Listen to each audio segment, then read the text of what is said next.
The greatest sadness in Rebecca Gayheart's life was not her career failures, the pressure of fame, or the criticism from the media. It was a fateful event on June 13, 2001, when she accidentally caused the death of Jorge Cruz Jr., a 9-year-old boy, in a traffic accident in Los Angeles. That day, Rebecca was driving on a busy road, her mind lost between thoughts about work and her personal life. When a car in front of her stopped suddenly, she did not have time to react, trying to avoid it. But her car hit Jorge, the boy who was crossing the street to pick up a ball that had rolled out. The boy fell, blood flowing all over the asphalt, and although Jorge was rushed to the hospital immediately, he did not survive. That moment changed Rebecca's life forever. She stopped the car, ran to the boy, screaming in panic as she saw his eyes gradually closing. She knelt beside him, her hands shaking as she tried to hold him, but it was too late. When the police and ambulance arrived, she stood still, tears streaming uncontrollably, her body shaking with shock. She couldn't believe that she, a person who had always lived with kindness and care, had become the cause of such a terrible tragedy. After the accident, she was prosecuted for involuntary manslaughter, but the real pain was not in the legal sentence, but in her heart. She faced Jorge's family in court, looking into the red eyes of his mother, who cried unceasingly as she spoke about her beloved son. Rebecca never forgave herself. After the incident, she withdrew from Hollywood for a long time, locking herself in her apartment in Los Angeles, where she lived alone with recurring nightmares. She often woke up in the middle of the night, drenched in sweat, the image of Jorge falling clearly in her mind. She wept not only for the loss of the boy's family, but also for the guilt that kept her in the dark.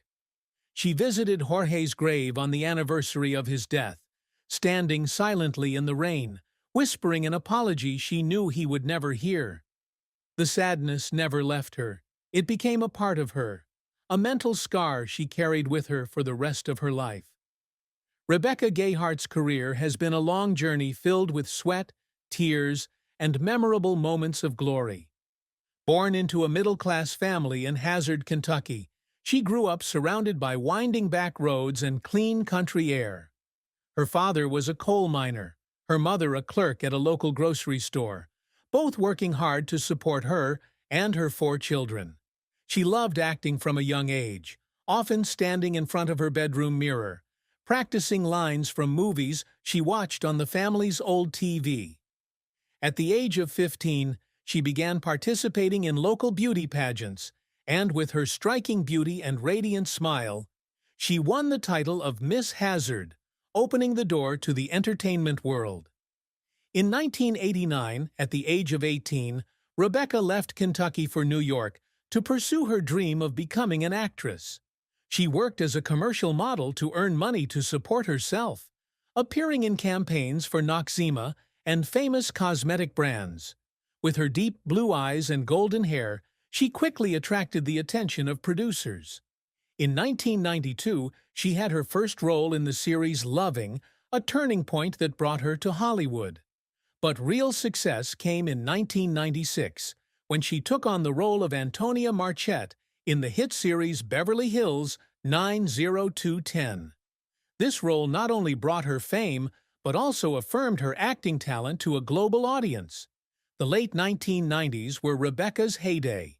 She continued to appear in films such as Urban Legend, 1998, and Jawbreaker, 1999, where she demonstrated her versatile acting ability, from innocence to captivating mystery. Audiences loved her not only for her beauty, but also for the sincerity and emotion she brought to each role. She became one of the most promising young actresses in Hollywood, predicted to go further in her artistic path. But the accident in 2001 cut everything short. After that event, she refused most of the film offers, only occasionally appearing in small roles. She felt that she was no longer worthy of the limelight, and her reputation gradually faded in the public eye. Before the accident, Rebecca had faced many failures in her career. In 1994, she auditioned for a major film, but was rejected because the director thought she lacked emotional depth. She recalls that night sitting alone in her shabby Los Angeles apartment, looking at the piles of rejected scripts on her desk, and crying. She cried not because she was rejected, but because she felt helpless when her dream seemed so far away. She wondered if she had the talent to overcome thousands of other actors, if the years away from her family had been meaningless. After the accident, her career fell into further crisis. She tried to return with a role in Dead Like Me, 2003, but the pressure from public opinion and her obsession with Jorge made it impossible for her to concentrate. Once, after a long day of filming, she sat in her car, covering her face, crying from exhaustion and fear of judgment. She cried not because of physical fatigue, but because of the pride of an actress who wanted to prove that she was still worth it. Still, she did not give up completely.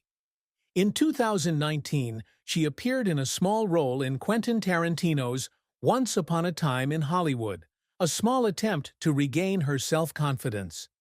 Her career is a testament to the resilience of a woman who has fought to overcome all odds. Rebecca Gayheart does not live for fame or fortune. For her, true achievement is the ability to bring meaning to the lives of others and leave a legacy that transcends the mistakes of the past. One of her biggest goals is to establish a charity to support children in need, as a way to atone for her 2001 accident. In 2010, at the age of 39, she made that dream come true when she launched the Jorge Cruz Jr. Foundation, an organization that provides scholarships and medical assistance to poor children in Los Angeles. Standing before hundreds of people at the launch, tears welled up in her eyes as she said, "I can't bring Jorge back, but I want to do something to give other kids the chance he didn't have." Building the foundation wasn't easy. She invested a large portion of her earnings from her prime years, faced financial hardships and doubts from many. There were months when she worked non-stop, attending charity events and raising funds to keep the foundation going. But when she saw the first kids receiving scholarships, the smiles on their faces, she felt it was all worth it. The foundation is not just a charity, but also a symbol of redemption, where she hopes she can bring good to the world after her mistakes. Building the foundation was not easy. She had to invest a large part of her income from her peak years, face financial difficulties, and doubts from many people. There were months when she had to work non-stop, attend charity events, and call for donations to maintain the foundation. But when she saw the first children receiving scholarships, the bright smiles on their faces, she felt that all the effort was worth it. The foundation is not only a charity, but also a symbol of redemption, where she hopes that she can bring good to the world after her mistakes. Another achievement she has always pursued is to become an inspirational person through acting. Although her career was interrupted, she has constantly sought to return to art, not to regain fame, but to tell meaningful stories. She once shared in an interview, "I want my roles to touch the hearts of the audience, to show them that life always has hope, even after the greatest pain." To achieve that, she took acting courses even though she was middle-aged, persistently practicing to perfect her skills. Although she was no longer at her peak, those efforts helped her regain her confidence and affirm that she could still contribute to art. Despite her many successes, Rebecca Gayheart always felt that it was not enough. After the accident, she set a goal to live a more meaningful life, not only for herself, but also for those around her. But the obsession with Jorge made her never feel satisfied with what she had done. She often wondered if she really deserved happiness, if her achievements could make up for her past mistakes. The greatest achievement she longed for, a life no longer imprisoned by guilt, was something she could never fully reach. Rebecca Gayheart's love and marriage is a long and emotional story, filled with joy, sadness, and profound challenges. At 53, she lives with her husband Eric Dane, a famous actor she met in 2003 at a Hollywood party. They quickly fell in love, and in 2004, at the age of 33, she married Eric in a small ceremony in Hawaii. Eric was the first man to make her heart flutter after the accident in 2001, with his warmth and patience helping her through the darkest days. In the early years of their marriage, they lived happily together, facing the storms of public opinion and the pressures of the entertainment industry together. Their marriage was not always smooth. In 2018, they faced a crisis when Eric went public with his battle with depression and alcoholism, which severely tested their relationship. Rebecca had to stand strong to support her husband, but inside, she was also filled with worries and insecurities. She used to sit alone in the living room, looking at wedding photos and crying silently, wondering if she had the strength to keep her family together. However, they did not break up. With understanding and deep love, they overcame difficulties, rebuilding their relationship stronger than ever. Although happy with Eric, Rebecca carried a secret sadness in her heart. Memories of her first unfinished love from her youth. When she was young, at the age of 19, she had fallen in love with a boy named Michael Carter, an art student in New York. They were deeply in love, often walking together